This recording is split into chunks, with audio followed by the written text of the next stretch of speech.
Hey everybody, this is Joe. Thank you for watching my Giga Texas construction update video.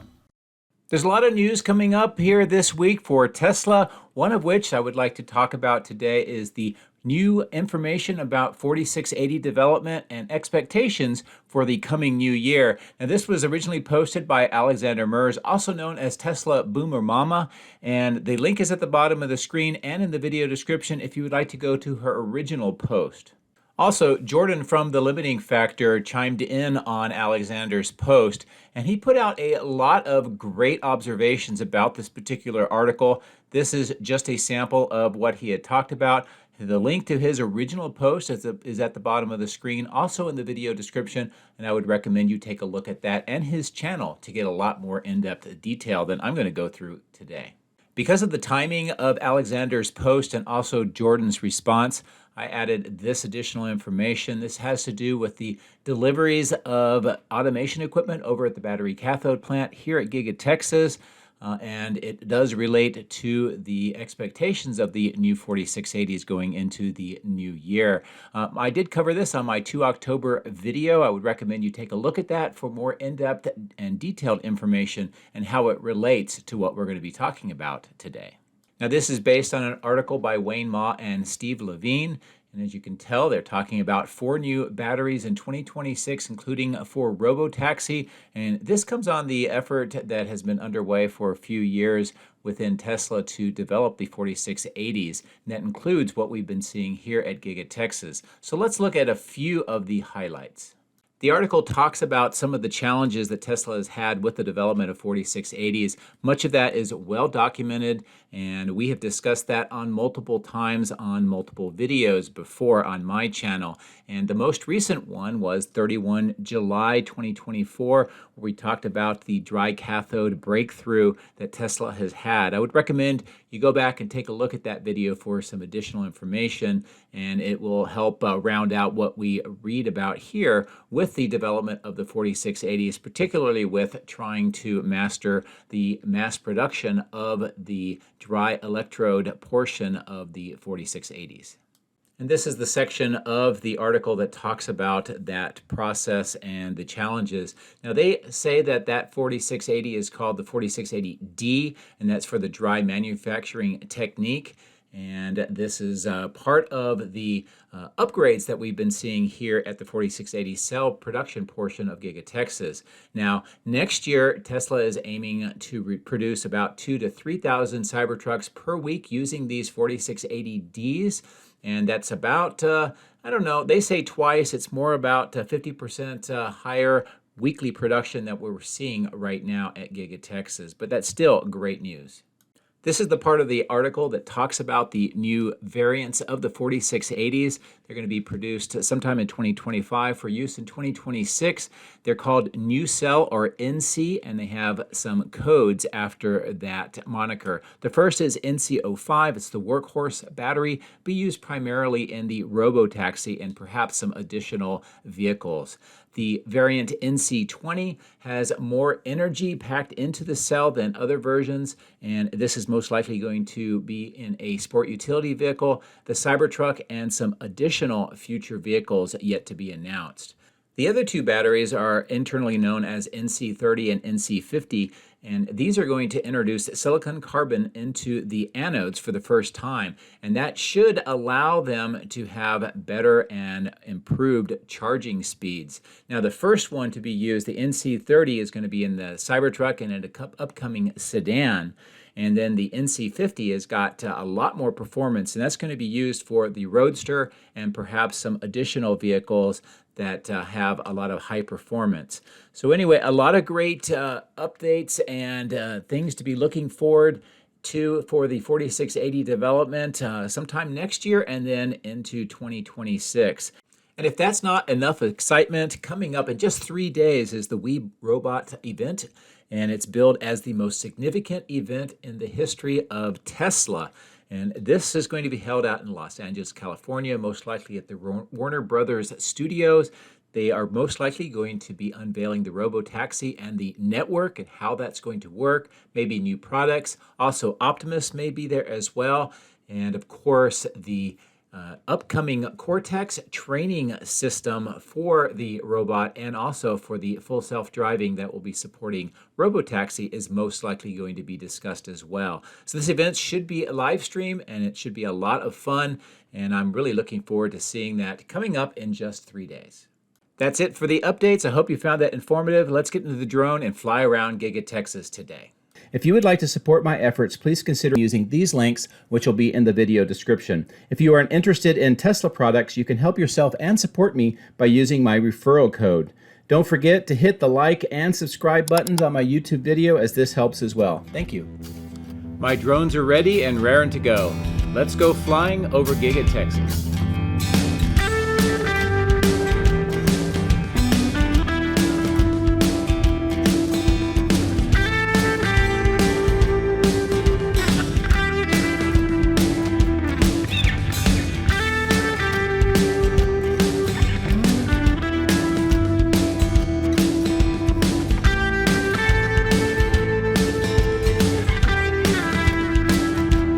Well, good early morning here at Giga Texas on the northwest side across the highway. Beautiful sunrise at this early time of the day. I wanted to start here, show you the terminal for the natural gas pipeline, some of its progress that is being made here on this section. A lot of these pipes and equipment that are being installed in this kind of configuration that's part of this overall terminal. Of course, you can see the cleared ground on the top of the screen that goes all the way down to the Colorado River, where this pipe is being buried and horizontal drilled underneath the river to the power station. So while we're here on the north end, a great view of Giga Texas, cross over the highway, and we're going to proceed over first to the electrical switch yard, where I want to show you the progress that is underway to install the third transformer that will be critical to make the Cortex supercomputer cluster operational. Also a great look at the Megapack site right now. And here at the switch yard, the kind of the displaced dirt that you see in the center of the screen is where they've been adding some footings, and that is to allow them to continue adding more of the steel structure that you see in the other two bays at the top of the screen onto this section. And this will allow the various wires and the circuit breakers and other of the electrical components and systems to be installed onto this third transformer. Now on the right hand side of the screen are the two transformers that are already in place. They're separated by that wall. In this close-in image, you can see the base for the wall that will separate the second and third transformer. The slab and the kind of the catch basin that goes around the slab is well underway, and it looks like we will be seeing a transformer arrive very soon. So I'm going to reposition back over to the die shop and the cathode plant. We'll take a look at what's going on over here today.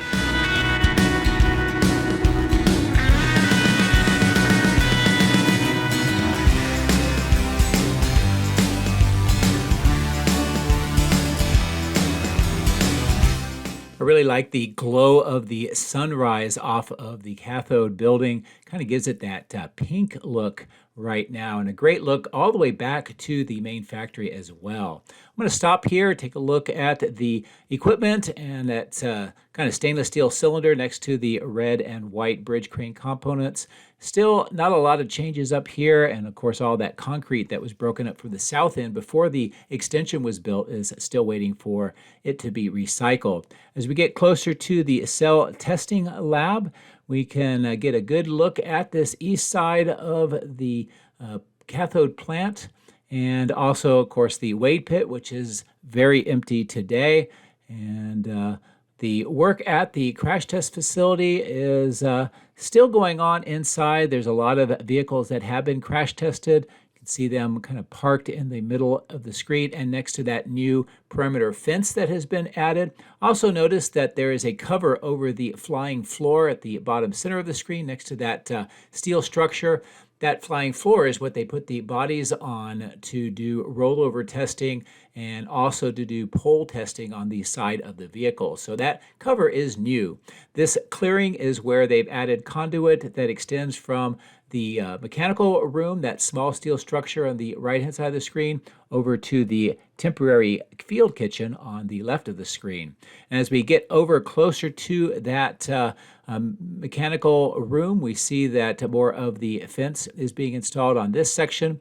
I think they were waiting just to get that conduit completed, which goes under the ground at that point. I'm going to reposition over to the alleyway between the die shop on the left and the battery cathode plant on the right. Bring the drone down, take a look at the oxygen cylinders or the tanks, the vaporizers, these stainless steel tanks, and of course those heat exchangers and pumps and pipes on the top of the roof. And more of the work is going on with those temporary chiller units. It looks like there is a change out. One of them has been removed. As we get over to this part of the site, within this fence is much of that equipment that we talked about in the intro with the batteries. This is part of the automation equipment that will be necessary to produce more of that cathode material and go through either that sintering or calcination process, and hopefully be able to achieve the goals that Tesla has with the new 4680s that we did discuss in the intro as well. As I turn around and head to the south along the west side of the die shop, a look at the furnace that is on the north end underneath that cover and some of the equipment items. It seems like there's less and less, so it's being installed on the inside so they can continue with more of the production and work on the dies for the gigapresses. I did notice that there was a truck unloading some parts here. I'm not exactly sure what they are, but we'll get in closer and I'll give you a zoom in. We can take a look at what they are unloading. They also noticed the drone, so they're going to turn around and wave. So say hi to the drivers and kind of a sense of what parts they're bringing in. Almost looks like it's electric motors. So they may be either installing equipment that needs the motors, or maybe they are swapping out the motors to be a replacement. So let's get closer to the factory itself, and we'll take a look at the activity on the east side of the casting machine structure.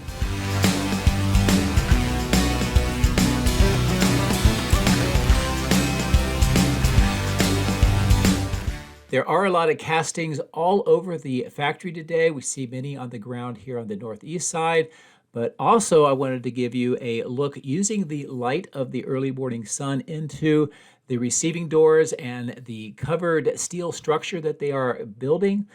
Also look at the concrete apron that has been completed in front of that steel blast door. More of the work on the right in that dirt section, preparing for concrete to be poured.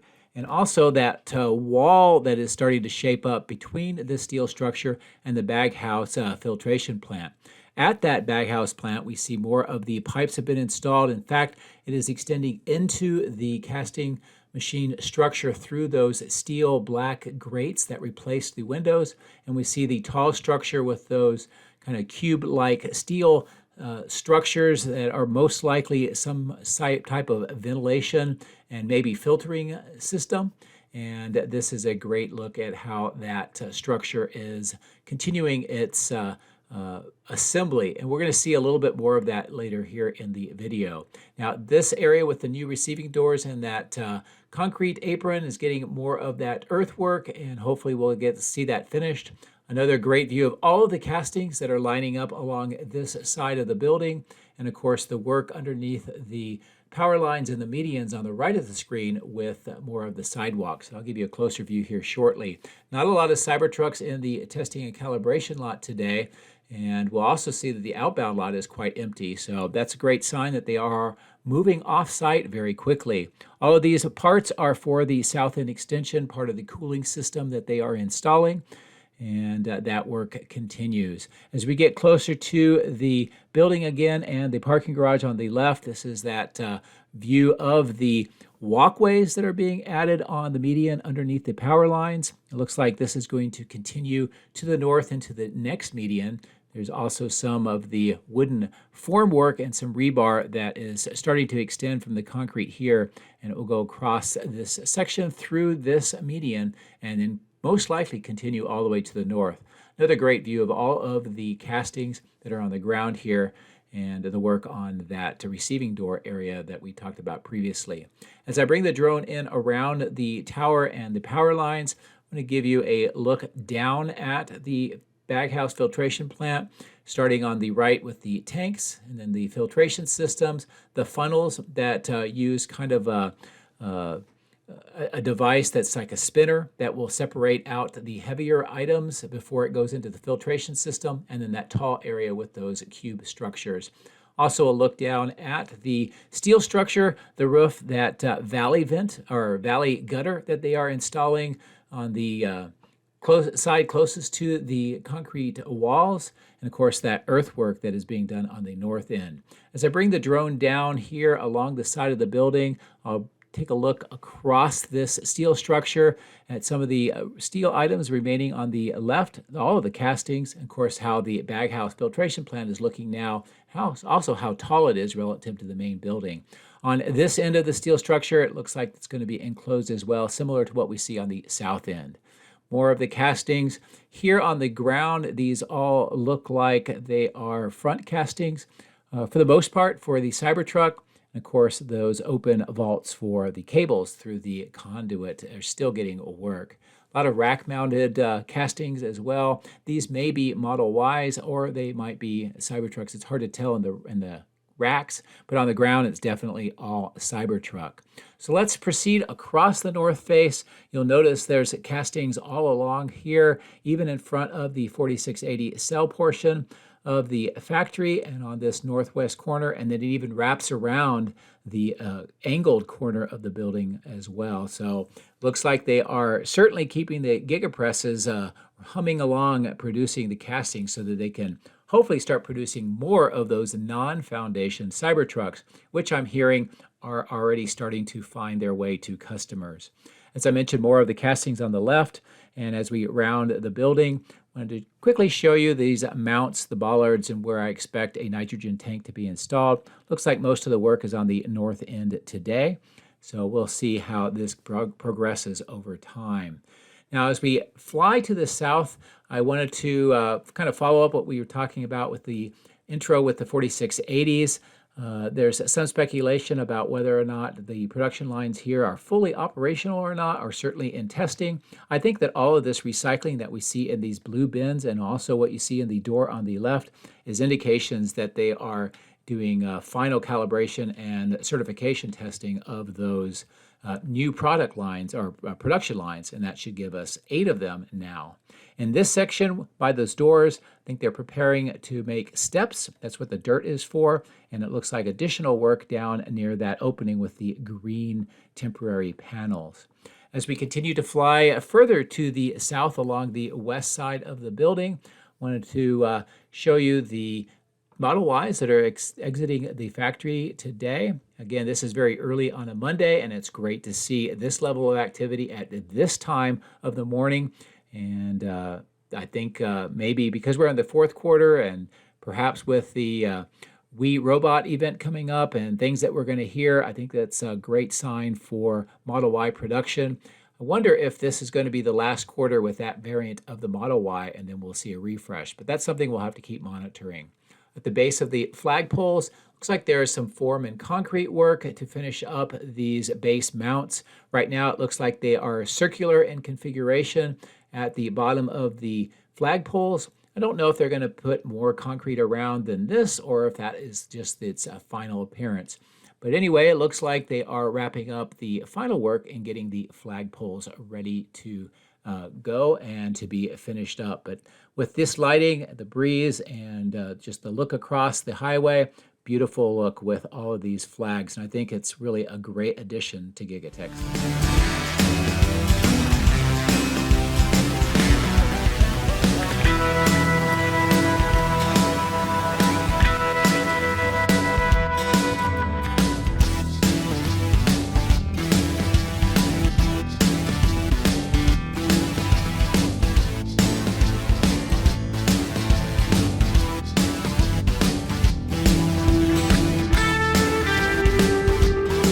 We pick back up on the west side of the main highway at this material staging yard with those 2 large white tents. Also more of the natural gas pipeline and the installation progress that is underway, and that it will eventually go up to that terminal we saw at the beginning of the video. And some people ask, is that related to Giga Texas? Not directly. It's really part of something called the lateral extension for the Sandhill Power Plant, which is on the south end of the Colorado River. As we fly along the north side of the outbound lot, I wanted to show you the water channel for the underground water management system with more of that rock riprap that is added for erosion control. As I mentioned, most of the vehicles that we saw here on the weekend or just before the weekend have been moved off during the weekend, and now we see more starting to fill in. Now those black trucks on the bottom of the screen are interesting. They're actually used to move, let's call it special vehicles around Giga Texas to keep them away from prying eyes. So it's kind of neat to see them parked over here. I'm not sure what that means at the moment. This is a look at this material staging yard, just quickly getting a kind of a feel for what is going on with the electrical spools, the transformers, and some of the cooling units. Those are those white and blue items in the middle of the screen that are associated with the south end data center. Not really a lot of movement with that right now. More of the spools of cable here at the middle of the screen. The blue and white, most likely smaller stamping presses, and just some additional equipment that is here on this material staging yard. As I come back to the outbound lot, just a look from the south to the north across the outbound lot right now. Trucks are starting to enter for picking up of the vehicles. And as I mentioned, it's an early Monday, so we'll start seeing production ramping up pretty strong the rest of the day and hopefully the rest of the week. Now, as we cross over the dirt path here, or dirt section, still waiting for that to be completed, I wanted to give you just a quick view of the superchargers in the south end of the end-of-line facility. And again, for a Monday, that's actually pretty busy for this time of day. Now, just to the south coming into view is that horizontal drilling operation. This is going to the north, and this is for the installation of that natural gas pipeline that we've been talking about. And of course, it will continue all the way here through the south next to these green pipes underneath the boring tunnel, and then where you can see more of that horizontal drilling going to the south. As far as the boring tunnel is concerned, not only do we see the conduit, the firewater loop with that hydrant, and the front end loader or the forklift or whichever you would like to call on the bottom right of the screen, that orange device has been moving more of those road panels into the tunnel.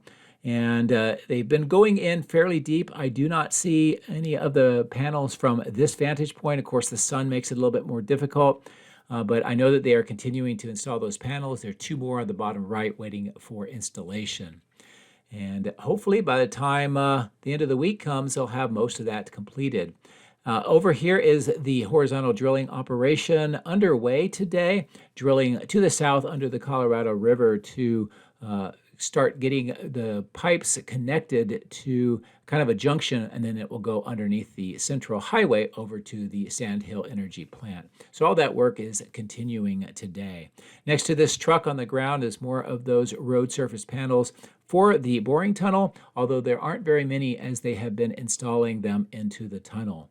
As we maneuver here to the south end of the west warehouse on wheels, just another quick look at this outfall channel with the riprap. This is again for that underground stormwater management system.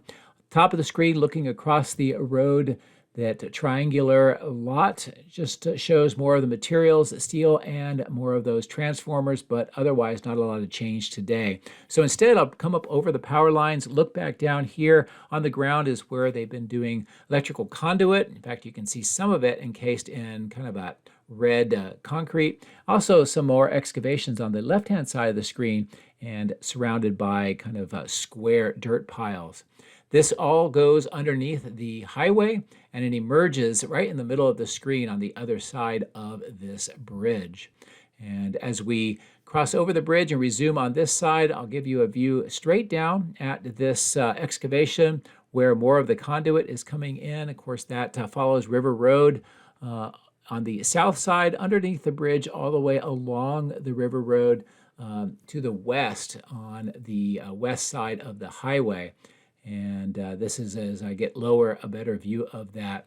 Now, something that you won't see, but I did see later on as I was leaving, coming up at the bottom of the screen is the new berm that they've reworked next to the Cyberpond. You're going to see a mount, and it's hidden with that kind of the excavation and that ribbon around there. What they are putting in is a fork. And this is the fork in the road, and it's the exact same fork that was used for the full self-driving event out in California a couple of years ago.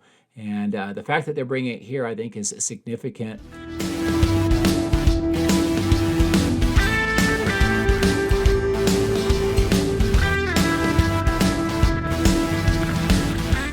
As we maneuver over towards the exit point from the factory for the Cybertrucks, this is what it looks like here today. Just a few. Now, I think all of these are non-foundation versions of the Cybertruck.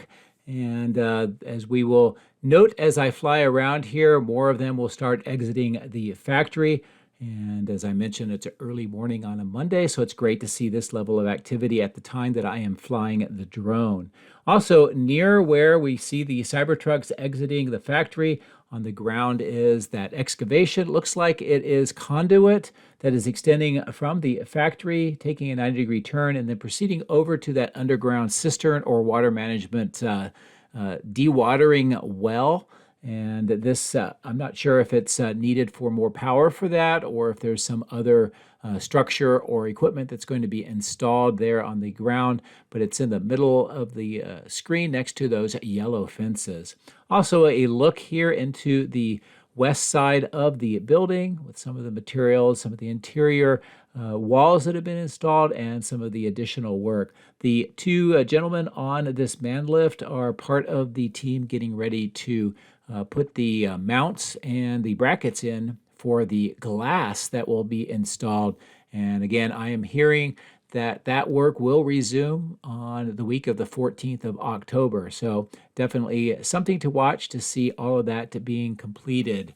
And by the way, speaking of the glass and also that fork, my understanding is that the desire was to install the fork after all the glass was installed, but some of the maintenance, construction that's going on here on the south end is taking a little bit longer than expected, so that's why we're getting the fork now. And the fork is kind of a nice symbol for the Cortex supercomputer cluster inside this part of the factory, which is responsible for that training of both FSD and the Optimus robot. Now here on the south end, the three tunnels that are used for emergency exits for employees have had all of the white stain installed, the black waterproof membranes installed, and most of the dirt and terracing around each of them completed. So this gives a really good look for the first time what the final appearance of the tunnels will be. And of course, there will be walkways, steps, and a road on the top, and most likely some sort of landscaping on the slope parts of the terrace. But this is definitely getting closer and closer to having these tunnels and this south end completed. As I maneuver around the light pole, we'll come in on the southeast side. A few things that I do want to show you. Using the light from the early morning, a look into the southeast side. The top floor is continuing to get some of those ductworks installed in the upper left. And as I zoom in on the bottom, this is part of that interior enclosure for that Cortex computer cluster. And the floor inside is raised up about 2 meters from the ground level so that they can have the cooling system and other systems underneath the cabinets for the computers. And a good look at the top floor, what is going on there. And then on the ground floor, more of those plate-type heat exchangers and cooling units just behind the wall on the left-hand side of the screen. More of the large pipes and manifold to do the cooling water system that will go underneath the ground here over to the cooling plant. And you can kind of see the junction with that large pipe sticking out of the ground, bending to the north. All of the pipes are getting this silver kind of a painting treatment, and I think that is mostly to help with the insulation and heating of the water in the pipes and to keep it within its operating temperatures. As I bring the drone up, fly over the power lines, give you a look down into the fan units. Also, the natural gas pipeline that is being installed here along the road. This is part of a repair and or an expansion of natural gas on this side of the factory, and this is unrelated to the other natural gas pipe that we see on the other side of the highway. But with the lighting, it's a great view of those red trench boxes, suggesting we're going to see some trenching here very soon. And of course, a zoom in of the ground floor of the cooling plant, with a lot of the work going on with the electrical systems, the piping system, and also those gray pipes, those kind of flexible pipes, are part of the clean out that is underway to ensure that it is all ready and safe to use for the cooling of the computers. Of course, a great view across the factory here with downtown Austin in the background, and in between is that outbound lot and the end-of-line facility. So as I zoom back out, we're going to bring the drone up to a little higher altitude, and I'm going to reposition to fly down to the south. But while I do that, I wanted to give you a look at the entire south end from a higher altitude, the 3 tunnels, the terracing, the glass, the cooling plant, and just some more of the details that are emerging here on this south end. And I will bring the drone up even higher. We'll fly farther to the south, and I'll try to reveal as much of the site as I possibly can, in addition to that work that's going on with the natural gas pipeline, the bottom of the screen that feeds into the Sand Hill power plant. So with that brings to a conclusion the video today. Thank you very much for watching. I do appreciate it, and have a great week. Take care.